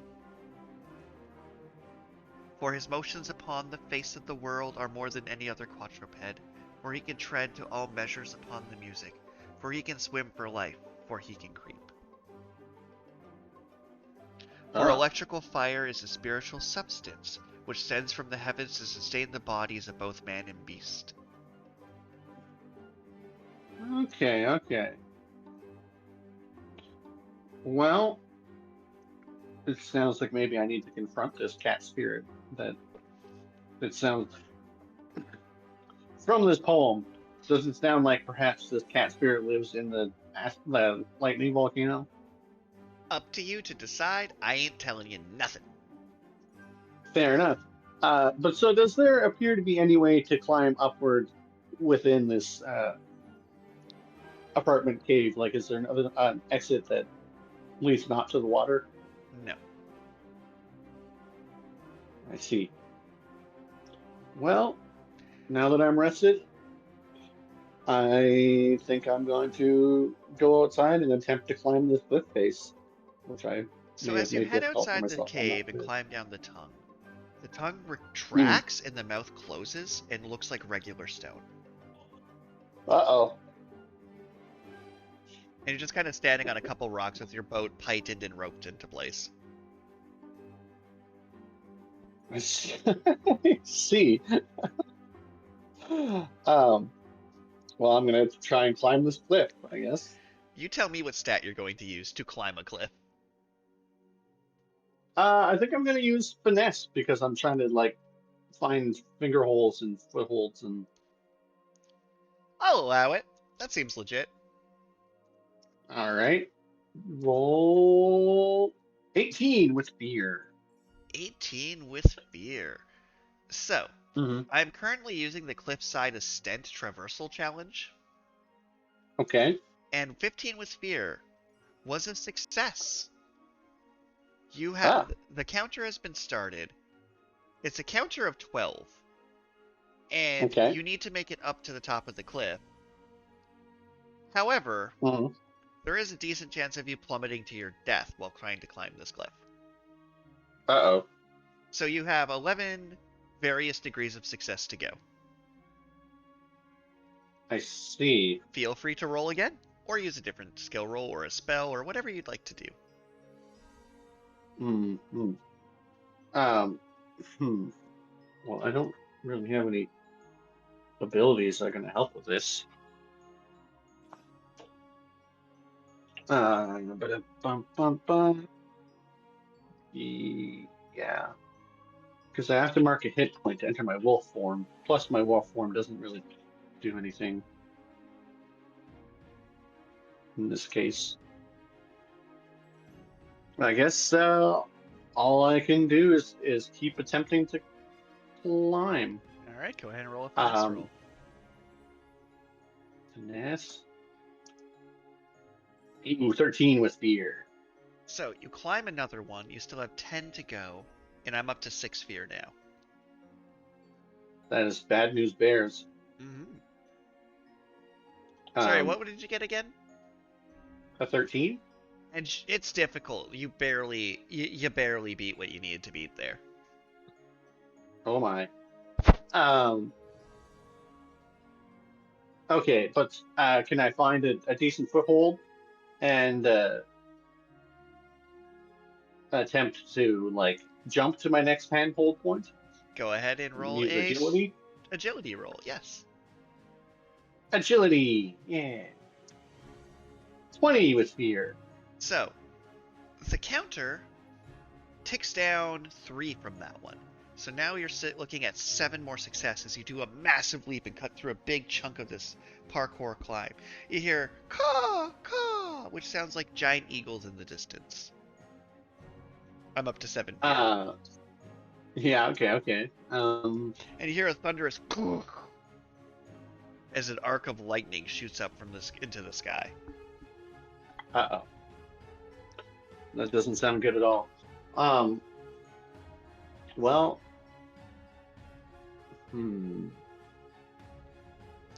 You're climbing. You're making decent progress. 8 more to go. Well, I mean, yeah, I'm just gonna switch to trying to find handholds again because I feel like that was a dangerous maneuver. All right. And just so you're aware, based on how high you get on the countdown, is directly proportional to the number of d12 that are rolled upon falling. Right.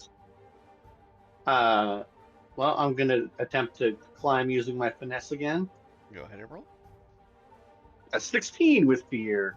Ooh. You're sitting at 7 remaining. And I am up to 7 fear. Let's see. I don't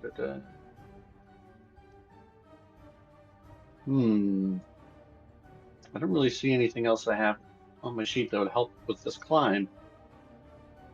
I guess I'm going to attempt another risky leap to another handholds. Go ahead and roll a strength check or agility. Agility. Oh boy, that's only an 8 with fear. Go ahead and make a agility reaction roll for me, please. Agility reaction roll. A 6 with hope. So, it is now 9 rolls to climb up as you plummet down a bit, hit some of the rocks, catch yourself. Go ahead and mark a stress. Mark stress. And how can you tell how many others have fallen climbing with this cliff? Oh. How many others have fallen climbing this cliff?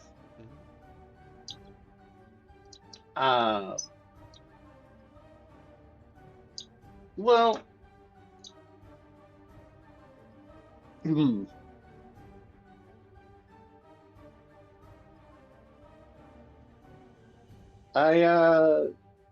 cliff actually seems to be like perfectly clean. It doesn't look like anybody has actually ever attempted to climb this cliff from what I can see. Excellent. All right, go ahead and make your next roll. Well, risky maneuver didn't work out, so let's just slow and steady. Slow and steady with some finesse. A 20 with hope. So, a 20 with hope You managed to catch back up the missed ground, and you're down to 7 again on this counter. Hmm. Let's You're see. over halfway up. Well, you're about halfway up. Which is a delightful 3d12 if you hit the ground from here. uh, all right.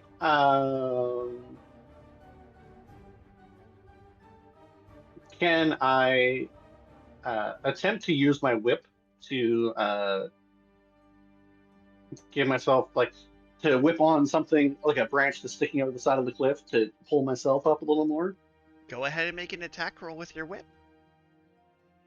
Yeah, with my whip.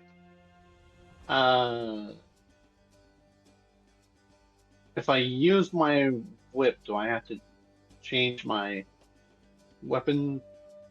No. So the whip will be 2d12 plus your present stat. Okay. 15 with fear. 15. You managed to whip your way through. You're looking at 5 successes left to get to the top of this cliff. And I'm sitting at an impressive 8 fear. So now that I have a better foothold with this branch that's sticking out of the side of the mountain, I'm just going to attempt another acrobatic leap to the next handle. Go ahead. Acrobatic leap. 15 with fear. I'm sitting at an impressive 9 fear. And you have 4 more ticks to go to get to the top. You can see the top now. I can see the top. All right, let's go back to slow and steady. Let's finesse for handholds again. A 20 with hope. All right, you're looking at 2 left to go. You're almost at the top. You're winded, you're beaten, but you're almost there. Well, okay, so I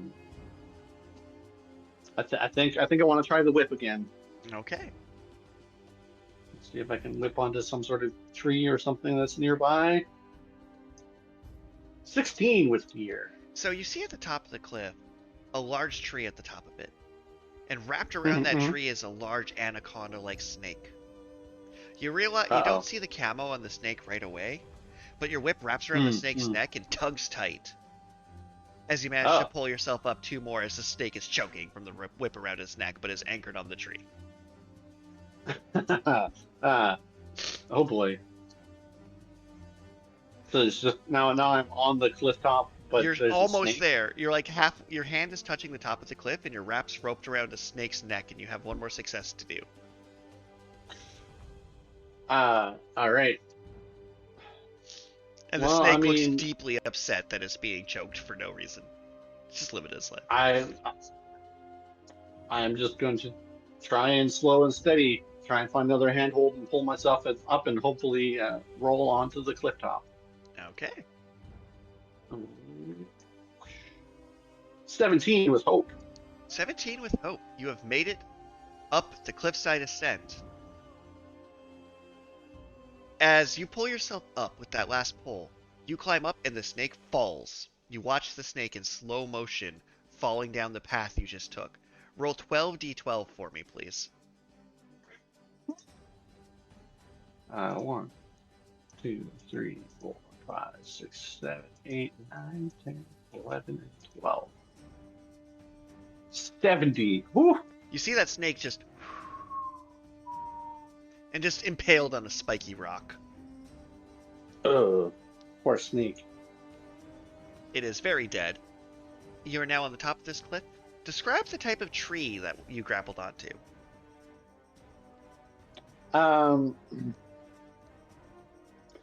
So this tree,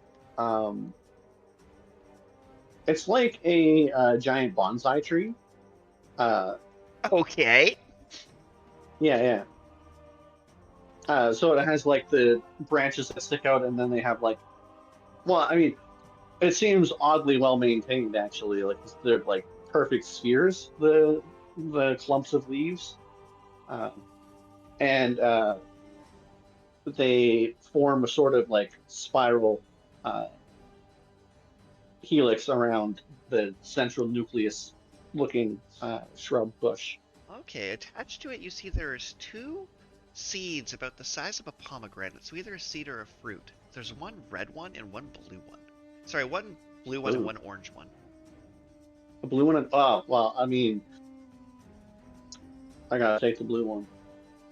You're holding a blue seed. Yeah, I'm just gonna put that blue seed in my inventory, and then Right, go ahead can and I add see a portal seed to your inventory. man's equipment? Add a. Is that an actual item? Yep. Let's see. A portal seed. All right. I have a portal seed. Ah. So I need to find a second portal seed to seeds. As you look at this tree that has 2 seeds on it. I guess I'll grab the other seed. However, if you lead the seed here, that is where the seed will your blue seed will lead you to. That's a good point. Yeah, no, I am going to leave the seed there. Alright. So you now know that if you plant it in a spot, it'll grow in 24 hours, and you can use it to come back to this location of a random cliffside on the coast, about a 19-hour row from a ghost town. Which you can say with pretty good confidence, no one would ever think to look for you here. yeah, that's true. Alright.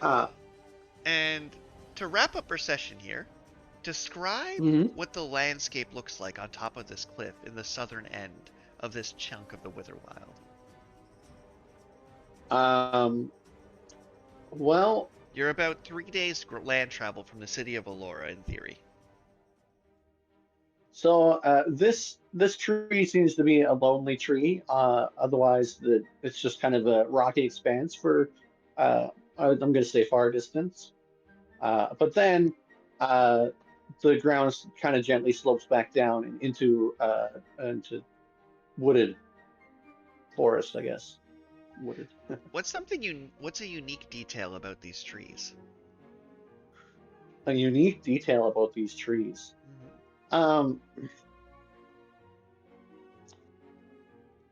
So instead of having leaves, they're kind of like pine trees, except for it's more like a fine fir. Right. But it seems to be like static electricity, like it's all kind of like poofy. Okay, I enjoy that. That fits the lore nicely. So you're basically at a crossroads of sort, where if you go more inland, it'll lead you through the forest, it'll get thicker. The rivers, as you recall, are like slightly tinted purple because they're slightly alcoholic. And it leads you towards the wooded tree city of Allura. Along the southern coast, if you continue to follow the more rocky, craggy line, you could get to the reverse lightning volcano with its electrified blue magma. But with that, we're going to end today's session. And because we're like to do like a bit of metafiction here and talk about the session, how did you feel about this week's session? The cliff climb ascent is definitely not my character's strong suit. I feel like that type of environment is probably better suited to party groups as well, because then there's more people can contribute in more ways. Well, so what was interesting about it, and here's why I did it this way. So logically, I should have reduced the progress countdown by like a quarter. Yeah. But I kind of wanted to end the episode on some like dramatic tension of sorts. So I did want to make you work for that because we took the time to describe the cliff as intimidating. Right. And I also it became a situation where it sort of turned into a fear mill, where if you were succeeding more rapidly, I would have spent some of that fear to like have the snake bite you, or the scorpion, or that deep root defender that was that tree punch you. But because it was going so poorly, I'm like, this is useful for dramatic tension later, because now you know that I have like a full stock of fear as you head into the woods. So I kind of like restrained myself, and I let that part be kind of a chill section, because the ghost town was not. How did you feel about the ghost town? Oh man, the ghost town gave me the heebie-jeebies. I don't know. punching ghosts with your fist just doesn't seem very wise. So the And also, I hadn't rested at that point, so it's like I'm getting stressed out, I'm getting hurt, and it's like, oof. So what's funny about the ghost town? So the ghost town stat block itself, as I'm pulling it up Hmm. here, is the haunted city. It's a tier 2 stat block. You have tier 3 stats, so you're about on par with a tier 2 party. I'm finding mechanically. Okay. Like, I calculate the fight to be difficult, but theoretically winnable. But here's what's funny Hmm. about how it's structured. So the first feature it had was buried knowledge, where you can seek knowledge, make an instinct or knowledge roll to learn about the place, and potentially discover possibly haunted loot. So you gained Right. valuable information related to useful item. If you'd only gotten a regular success, it would have been information. With fear, would have been incomplete information, and with failure, you would have marked a stress. Okay. Its first mechanic is enemies who appear here are in a ghostly form, which gives them resistance to physical damage, and I can mark stress to have them move through objects. So it's like designed Okay. that anything I spawn here becomes a ghost. Right. The second thing is this dead ends mechanic, where ghosts of earlier era manifest. These hauntings change the layout of the environment, blocking the way behind them, forcing a detour, or presenting them with a challenge. So that was the mechanic I used for the ghost lava. Ah. And then its last stat block feature is Apocalypse Then, where I spend a fear to Okay. manifest a past disaster, activate a progress counters the disaster to plays. To complete the countdown and escape the catastrophe, the player must overcome these threats. So these rolls that made you think it was getting worse was actually how you clear the puzzle. Oh. So I was actually tracking your successes, not your failures, but I let you think I was tracking your failures for the intensity. So you getting onto the boat was actually the win condition of escaping. But I wanted you to feel like instead of, oh, I'm progressing and it's going well, I wanted you to think it was going terribly. So I wasn't telling you that these counter ticks were a win, I was just telling you they were ticks. So you thought you were going to explode. Right. How do you feel about that? Where I used kind of the rules as written, but let you believe you were heading towards doom. Okay. I guess. Yeah, that was a very tense moment. I did enjoy that, because it made me feel like I didn't have time to actually like stop and fight these guys. Um, And yeah, that I the really theory is needed to after get like one. literally any 5 actions, the last action was going to show the town be obliterated, and then it was going to go back to normal. Right. And then the remaining ghosts, I was basically going to be like, after the flashback plays out, the ghosts were going to lose the advantage they had on their attack rolls during the apocalypse, and the fight was just going to go back to normal. Ah.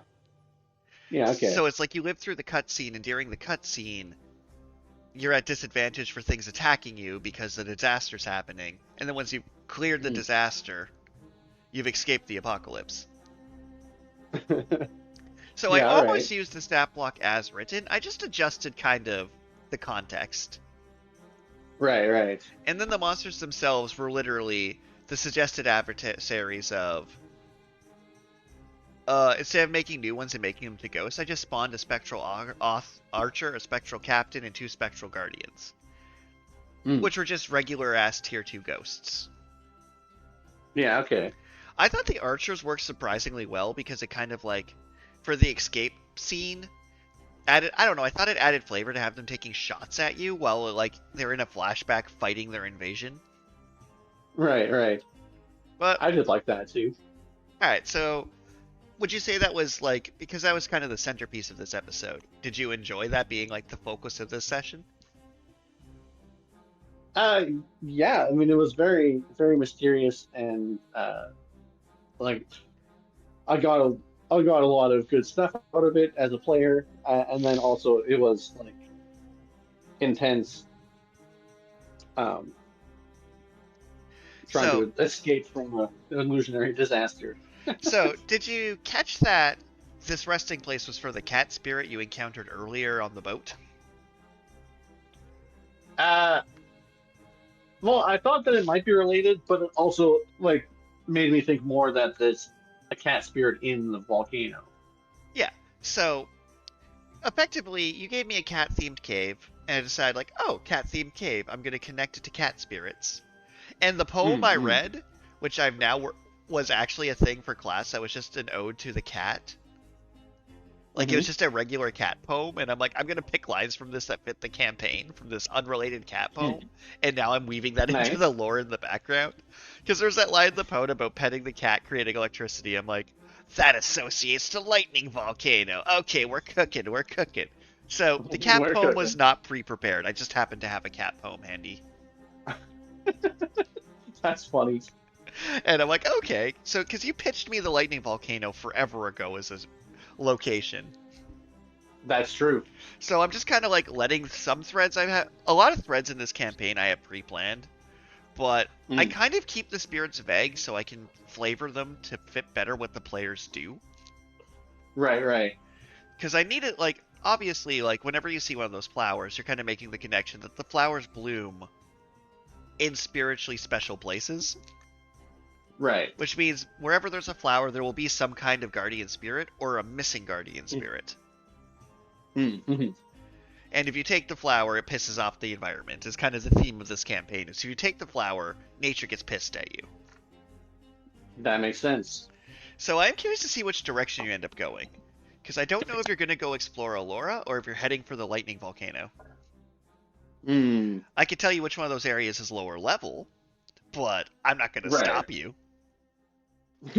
Right, right. Like classics Legend of Zelda, you're like, do I want to climb into the fire temple and skip over the forest temple? Well, Not saying I'm doing that unfortunately, deliberately, but I think that should wrap up our session. yeah, I really gotta go to the washroom. I don't think they want me to do that on stream, so. Oof, what a way to get canceled. But thank you everyone who tuned in. Thank you people who have been supporting the campaign by buying our itch.io modules. I know I said I'd originally try and make it a play-along series of one adventure for every episode. I have them rough drafted and I'm going to start putting them out over the summer.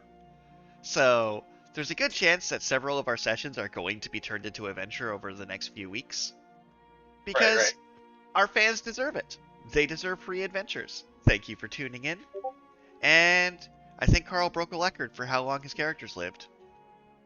Thanks for joining us. Bye. Bye. I'd say that was a good episode. I think so too. Yeah.